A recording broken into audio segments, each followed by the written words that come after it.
Hello and welcome. Thank you for joining us for our conference, Breathing New Life into an Old Skill Set, Reacquainting Cardiology with Mechanical Ventilation in Response to the COVID-19 Pandemic. Andrew, Ran, and I plan to spend the next 30 minutes revisiting the basics of acute respiratory failure and mechanical ventilation.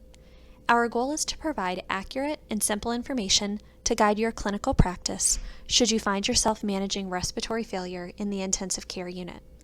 These are the basics, what we feel you need to safely and effectively manage these patients. A caveat before we begin. Clinical practice in COVID patients is evolving. There is little data to guide current practice, and most of what has been recommended is extrapolated from the management of acute respiratory distress syndrome. The recommendations made in this presentation are consistent with those published by the Society of Critical Care Medicine and the Surviving Sepsis Campaign for COVID-19. However, we expect that as we learn more about the pathophysiology of COVID, some of these recommendations and best practices may change. So how did we get here, and why are so many physicians being asked to refamiliarize themselves with the management of respiratory failure and ventilator management? Well, data from China suggests that respiratory findings are very common in COVID-19 positive patients. Pneumonia was present in 91% of cases, and 3.4% of patients developed ARDS. Oxygen therapy was utilized in 41% of patients, and infection required mechanical ventilation in 6.1% of those infected. The incidence has been even higher in the Italian series, with up to 10% of infected patients in Lombardy developing ARDS. Based upon this and what is being reported from New York City and Louisiana, it is likely that many American physicians will be called upon to treat pneumonia, hypoxemic respiratory failure, and acute respiratory distress syndrome, regardless of their specialty. Acute respiratory distress syndrome, or ARDS, is a life-threatening form of lung injury. This lung injury can be the result of primary lung injury, such as pneumonia or aspiration, or from a systemic process, such as sepsis or trauma. Increased capillary permeability leading to inflammation is the inciting factor for ARDS. Damage to the capillary endothelium and alveolar epithelium results in protein accumulation within the alveoli. This leads to activation of pro-inflammatory cytokines and then pulmonary fibrosis. This cascade ultimately can lead to the loss of functional lung tissue. As ARDS progresses, lung compliance decreases, hypoxemia ensues, and patients can progress to ventilator dependence. In practice, ARDS is defined by the Berlin definition. This requires that patients have acute onset of lung injury. They also need to have bilateral opacities on chest radiography consistent with non-hydrostatic pulmonary edema, i.e., it is felt that the patient's bilateral pulmonary opacities should not be the result of left-sided heart failure.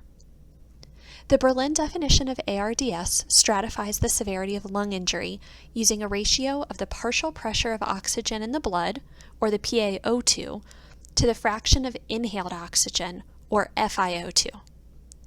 By definition, ARDS is present when the patient has a PaO2 to FiO2 ratio of less than 300.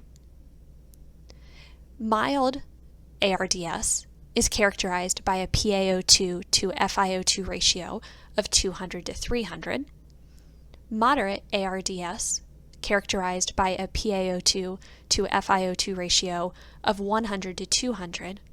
And severe ARDS is defined as that with a PaO2 to FiO2 ratio of less than 100. It is worth mentioning some COVID-specific concerns. Some COVID patients appear to have a rapidly progressive hypoxemia. These patients warrant consideration of early intubation. Historically, mild ARDS, or those patients with P to F ratios of greater than 200, have been managed with non-invasive forms of ventilation, such as high-flow nasal cannula or BiPAP. At present, there is concern for increased aerosolization of the virus particles with non-invasive ventilation. In our institution, early intubation over a trial of non-invasive ventilation is favored for patients requiring greater than 6 liters per minute of nasal cannula with an SpO2 of less than 92%. High-flow nasal cannula is permitted, but should not be increased above 30 liters per minute, again due to risk of aerosolization of viral particles. Additionally, it is imperative to strongly consider intubation if a patient is on non-invasive ventilation and receiving tidal volumes of greater than 9.5 cc's per kilogram of ideal body weight, or if they require greater than 50% FiO2. With this background, let's move directly into the suggested management strategy for respiratory failure in COVID-19 patients. We are going to start at the very beginning. The patient in front of you has hypoxemic respiratory failure. What is your oxygenation strategy of choice? When do you pull the trigger on mechanical ventilation? This is a figure Andrew, Rand, and I made for an article we just wrote on mechanical ventilation of COVID-19 patients. Our hope is that this serves as a framework for how to manage hypoxemic respiratory failure in these patients. When treating a COVID patient, if the patient has an oxygen saturation under 96%, initiate supplemental oxygen. The target SpO2 is 92 to 96% per the Society of Critical Care Medicine guidelines. The first question to ask yourself is, does the patient have an indication for endotracheal intubation? If you feel the answer is no, the patient does not have an indication for endotracheal intubation, you are deciding the patient can be maintained safely on supplemental oxygen via simple nasal cannula or via non-invasive ventilation. As discussed, it is reasonable to utilize and consider high-flow nasal cannula or non-invasive positive pressure ventilation based on your local institutional policy. For us, this is high-flow nasal cannula that can be used up to 30 liters per minute, and non-invasive ventilation, also known as CPAP or BiPAP, is reasonable so long as the patient is not pulling injurious tidal volumes, which here is defined as greater than 9.5 cc's per kilogram of ideal body weight. It is imperative that these patients who are not intubated have frequent reevaluation for decompensation. What if, on the other hand, you feel the patient warrants endotracheal intubation? Listed here are patients in whom endotracheal intubation is warranted.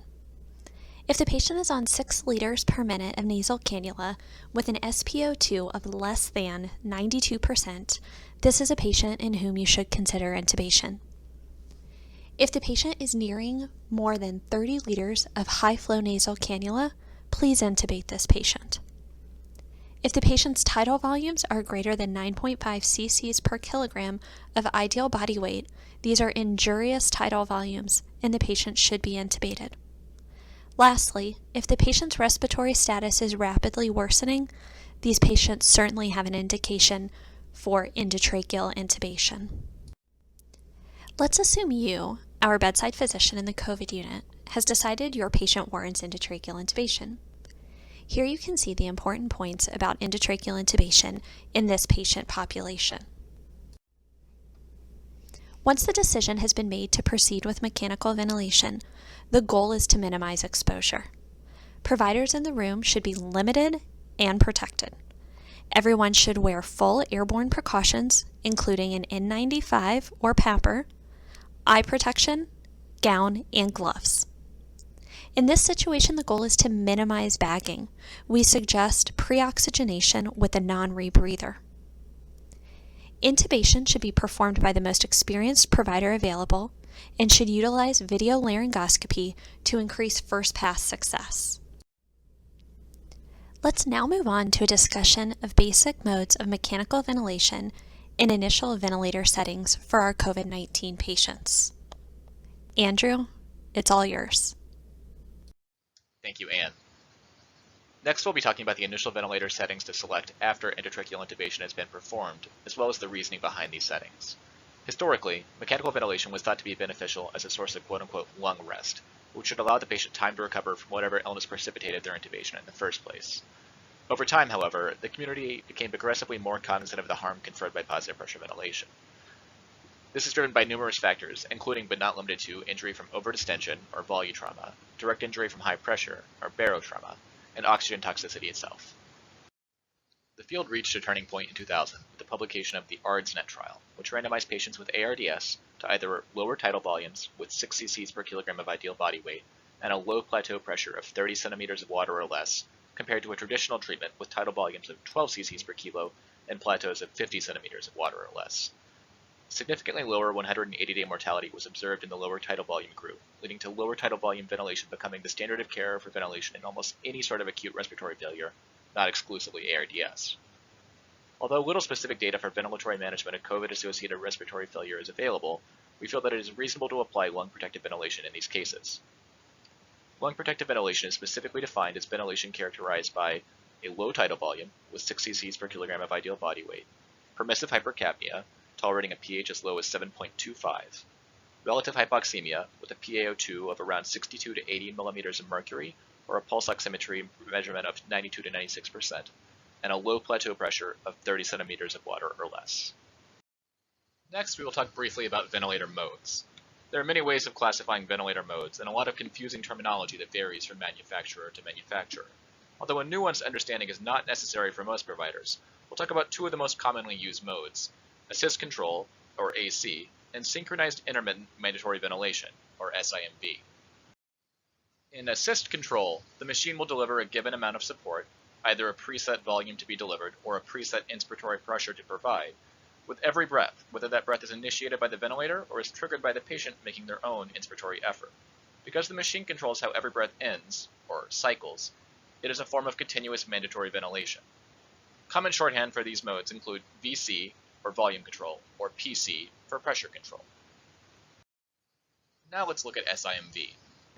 SIMV is similar, but makes a distinction between machine-triggered and patient-triggered breaths.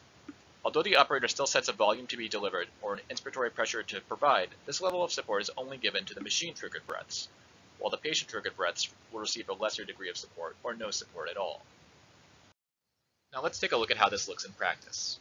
On this slide, you can see a graph of ventilator pressure versus time. With each breath, that same preset volume is delivered, regardless of whether that breath is triggered by the patient or triggered by the ventilator itself. Next, we'll move on to SIMV. You will immediately note the heterogeneity between breaths. The larger breaths are the machine-triggered or mandatory breaths. These receive the preset volume set by the operator, while the patient-triggered spontaneous breaths in between receive either no support, as seen in the top graph, or a fixed amount of pressure support, as seen in the bottom graph. For patients in the early phases of acute hypoxic respiratory failure, we favor a mode which allows strict control of the volume delivered with each breath, as well as the patient's overall minute ventilation, and will thus typically begin with volume control. This allows us to provide a safe degree of ventilation while minimizing ventilator-induced lung injury. After we have selected volume control as our initial mode of ventilation, we will need to enter an appropriate tidal volume, respiratory rate, inspired fraction of oxygen, or FiO2, and positive end expiratory pressure, or PEEP. We will go through each of these in sequence. For our tidal volume, we will typically begin with 6 cc's per kilogram of ideal body weight. You can see in the table here an estimate of ideal body weight based on the height of your patient. As tidal volume is dependent on height, it is thus extremely important that you get an accurate patient height on admission. For an initial respiratory rate, we will typically begin around 14 to 20 breaths per minute. As these patients are often under residual neuromuscular blockade from their rapid sequence intubation, it is important to try to roughly match their pre-intubation minute ventilation to avoid precipitating undue acidosis in the early post-intubation period. Due to the smaller tidal volumes you are providing from the prior step, this may require a higher respiratory rate. Next, you will select an FiO2. Typically, we will begin with 100% and rapidly bring this down once the patient is stabilized. Lastly, you will set a positive end expiratory pressure, or PEEP. We favor starting with at least 8 centimeters of water in most ARDS patients. It is important to keep in mind that these settings are only a starting point and that they will require ongoing dynamic titration. Our next speaker, Ran Lee, will talk more about this process. Thanks, Andrew. In the next several slides, we'll go over how to reassess initial ventilator settings to achieve components of lung protective ventilation, also known as low tidal volume ventilation. Once the initial settings are entered, we recommend obtaining an arterial blood gas about 30 to 60 minutes after initial stabilization of the patient. The principles of lung protective ventilation that we recommend include the following. Number 1, permissive hypercapnia. This allows the pH to decrease to 7.25. Since we are targeting a low tidal volume, we allow for a lowerment of ventilation, which can then lead to a more acidemic pH and higher CO2 retention. Number 2, we target relative hypoxemia goals as well, such as a PaO2 of 62 to 80 millimeters of mercury, which corresponds to an SpO2 of 92 to 96%. These are based on Society of Critical Care Medicine guidelines for COVID-19 patients with ARDS. The third principle of lung protective ventilation is targeting a plateau pressure that's less than 30 centimeters of water, and we'll get into what that means on the next slide. A plateau pressure is the alveolar pressure delivered at the end of inspiration and is the maximal alveolar pressure in a given respiratory cycle. The relevant ventilator pressures are mentioned here. On the ventilator, you'll see the peak airway pressure, which is the pressure required to overcome the airway resistance and generate a tidal volume. When tidal volume and compliance are constant, as they are during volume control ventilation, the peak airway pressure correlates with the airway resistance. If lung compliance is decreased, for example in a stiff ARDS lung, the peak pressures will increase. The plateau pressure is the pressure in the alveolus at the end of inspiration. This is most closely associated with volume-induced lung injury. On the next slide, we'll go over how to obtain this measurement, which is done via what's called an inspiratory hold. The positive end expiratory pressure is the pressure applied at the end of expiration to prevent alveolar collapse.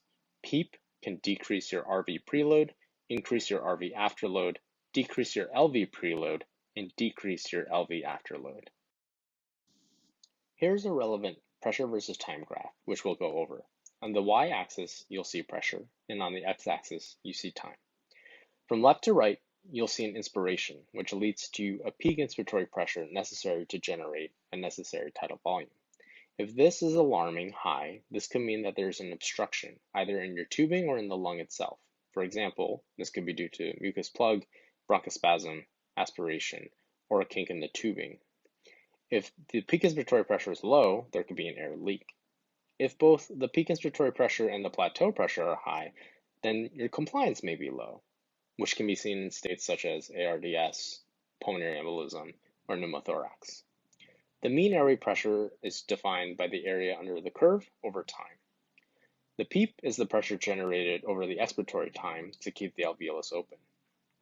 Now, to measure the plateau pressure, which again we're trying to target less than 30 centimeters of water, we perform an inspiratory hold on the ventilator. There is an end inspiratory pause where there is zero flow, and the plateau pressure is then what is transduced to the alveolus. You may hear a concept called a driving pressure. A driving pressure is the plateau pressure minus the PEEP. It is a strong predictor of mortality in ARDS, with values less than 13 to 15 centimeters of water proven to have beneficial outcomes. The driving pressure can also be defined by your tidal volume over your compliance, meaning the higher the driving pressure, the lower the functional size of the lung. Why is ventilator titration important? We have specific predictors of mortality in this very sick population. One of them is permissive hypercapnia. Our medical ICU director, Dr. Eduardo Morelos, often says that a pH of 7.35 is not a success, but rather an opportunity.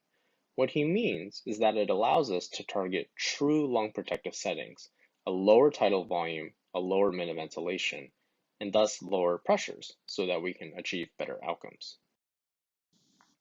Now that we've gone over our definitions of pressures and concepts of lung protective ventilation, here's how to actually do it. You have your ABG, and here are the things we'd like you to pay attention to. Once you have your pH, provided you're at the correct 6 cc's per kilogram of predicted body weight and you are still greater than 7.25, you can lower your respiratory rate, thus decreasing your minute ventilation to allow for a more acidemic value. Once you look at your PaO2, you can then titrate your FiO2 accordingly to avoid oxygen toxicity. Targeting an SpO2 of 92% would be reasonable and allows for permissive hypoxemia. As our knowledge of the pulmonary pathophysiology of COVID-19 ARDS evolves, ventilator management should be adapted to target our understanding of the underlying process. Per ARDSnet, if your plateau pressure is greater than 30 centimeters of water, we recommend decreasing your tidal volume in 1 milliliter per kilogram increments down to a minimum of 4 cc's per kilogram of predicted body weight. Per ARDSnet as well, if your plateau pressures are still greater than 30, but your pH is already low, we recommend considering a cautious decrease in your PEEP. This is the low PEEP table available at ardsnet.org. There is also a higher PEEP, lower FiO2 table that allows for more PEEP at a given FiO2, which can be considered in morbidly obese patients who require more alveolar recruitment. While you make these setting changes, we do need to also clarify that we are talking about COVID-19 related ARDS. We really haven't incorporated possible concomitant cardiogenic processes in this, and that effects of pH and PEEP and hemodynamics must be taken into consideration. For refractory cases, such as moderate ARDS defined by a P to F ratio less than 200, and severe ARDS, a P to F ratio less than 100, despite the initial stabilizations as noted above, we recommend recognition of needing assistance first and foremost. This includes pulmonary critical care medicine consultation and certain adjunctive or rescue therapies. These include, but are not limited to, a higher PEEP strategy, neuromuscular blockade, prone position ventilation, and veno-venous ECMO. Our evidence for prone position ventilation comes from the idea that we can improve ventilation perfusion matching through aeration of dependent atelectatic alveoli. In unblinded studies, this was often used as rescue therapy in severe ARDS with P to F ratios less than 150. PROSEVA was a randomized controlled trial evaluating prone position ventilation published in the New England Journal of Medicine in 2013. This randomized 466 patients who had severe ARDS defined by a P to F ratio less than 150, an FiO2 of 60% or greater, and at least a PEEP of 5. These patients were stabilized for 12 to 24 hours and then randomized to a lengthy prone position of 16 hours and an intermittent prone position or standard supine positioning. They were turned within an hour of randomization. The prone group at a month's time had a 51% relative risk reduction and a 17% absolute risk reduction in all-cause mortality when compared to the supine group. The number needed to treat was 6 patients. The adverse events associated with prone position ventilation included unscheduled extubations and endotracheal tube obstructions.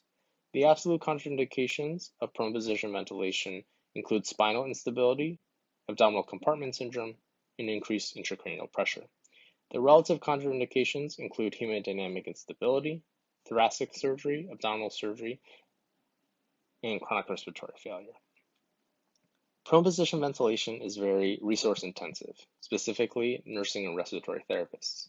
There is a clinical video on nejm.org for an example. We recommend maintaining all intravenous lines on one side of the body wherever possible when considering this adjunctive therapy.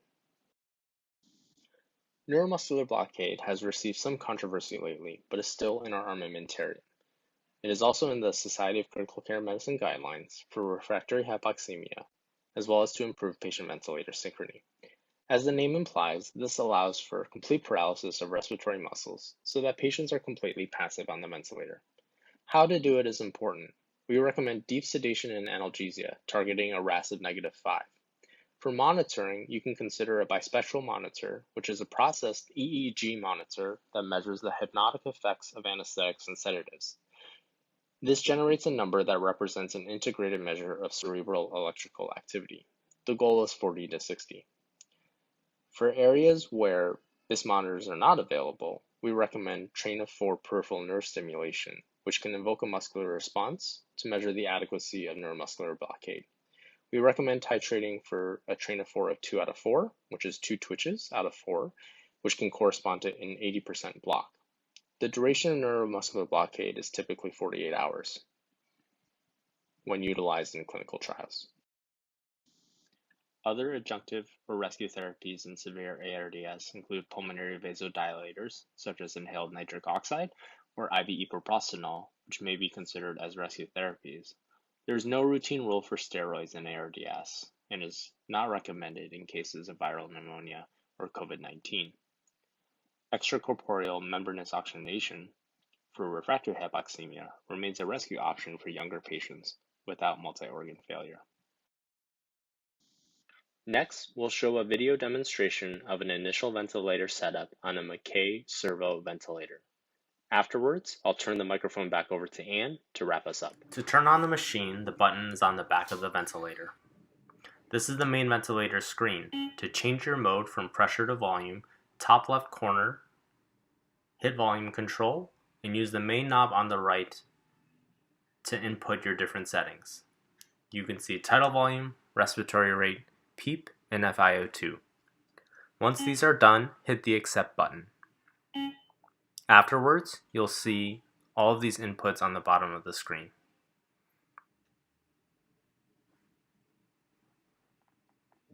Here you'll see pressure, flow, and volume waveforms. You can also adjust your FiO2 PEEP, respiratory rate, and tidal volume with the knobs on the bottom of the ventilator. To do an inspiratory hold, in the bottom right, there's an inspiratory hold button. The plateau pressures will be measured in the top right corner. This is what a peak airway pressure alarm sounds like. And to switch to a previous mode, go back to the top left, and you'll see a button that says previous mode that switches to the previous settings, and hit accept. With a basic understanding of these fundamentals, it is possible for all cardiologists to provide safe and effective care for our COVID-19 patients. In conclusion, early intubation should be thought about in this patient population. When intubating, utilize the most experienced provider available, directly utilize video laryngoscopy, and make sure that all providers in the room, while minimized, are also wearing N95 or a PAPR. Lung protective mechanical ventilation is the name of the game. Initially, select a volume control mode for ventilation with a tidal volume of 6 cc's per kilogram. Initial FiO2 should be 1. Respiratory rate should approximate the pre-intubation minute ventilation for the patient, and a PEEP of approximately 8 centimeters of water is an appropriate initial strategy. Very importantly, reassess and titrate. Obtain an ABG 30 minutes after intubation. Remember that with lung protective mechanical ventilation, our goals include permissive hypercapnia with a pH of 7.25, a PaO2 of 55 to 80, an SpO2 of 92 to 96%, and a plateau pressure of less than 30 centimeters of water. Take your initial ABG, titrate settings to obtain these goals just mentioned. To do this, decrease the FiO2 to target your SpO2 of 92 to 96%. Decrease your respiratory rate to achieve a pH near 7.25. Titrate your PEEP based on your FiO2. This is easily done when you reference the ARDS-net table. And repeatedly, remember to check your plateau pressure. It should be less than 30 centimeters of water. If not, consider decreasing your tidal volume, or if your pH will not allow, decrease your PEEP. Ultimately, remember that these patients need continual assessment at the bedside. Should their P to F ratio remain less than 150, it is important to consider adjunctive therapies, including, but not limited to, prone positioning. Neuromuscular blockade can be considered, higher PEEP strategies than usual, and in a very sub-select group of patients, veno-venous extracorporeal membranous oxygenation may be considered. With these tools, we hope that you will feel empowered to take care of the COVID-19 patients. As many of us prepare to utilize skill sets long forgotten, it will be important to remember to ask for help when needed. One of the few bright spots in this pandemic has been the resurgence of interdisciplinary teamwork. Just remember, we are all in this together. Ask for help when needed.